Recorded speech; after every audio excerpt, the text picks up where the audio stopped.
And my viewpoint is that I don't think we should be detaining people that are seeking protection in Australia. I mean, detention is jail. Last year there was a 9% drop in asylum claims, yet surprisingly, in other developed countries those numbers climbed to 20%. You have more rights under the Crimes Act than you have under the Migration Act. So criminals get a better treatment in jail than people get in detention. Anne O'Donoghue, one of Australia's leading immigration lawyers and an advocate of human rights, says there are better options. It's costly on the Australian government. Home detention is a much better option.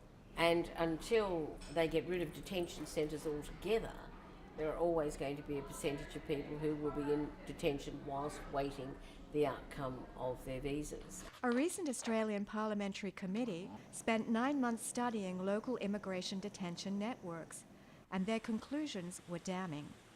Well, every country has some form of immigration detention, but no other country in the Western world, or no other country that we can see that signed the Refugee Convention, has a policy of detaining every single asylum seeker who arrives without a visa.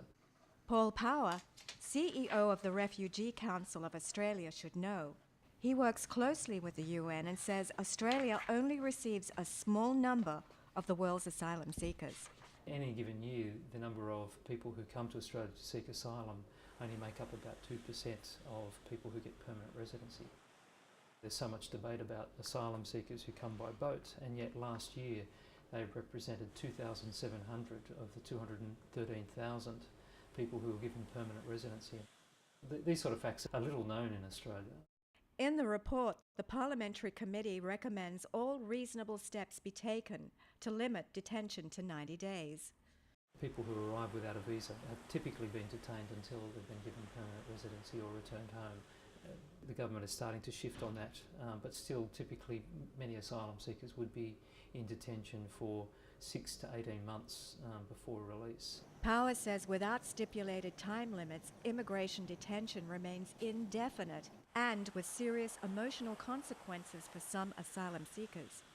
You know, the impact on people who've fled situations of persecution, or even if they don't have such strong claims under the Refugee Convention, have left very, very troublesome situations. You know, the psychological impact of people being in detention under those circumstances is very great.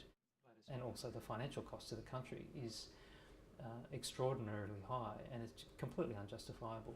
Power sees brawling political parties and a strident press fueling Australia's current stand on asylum seekers.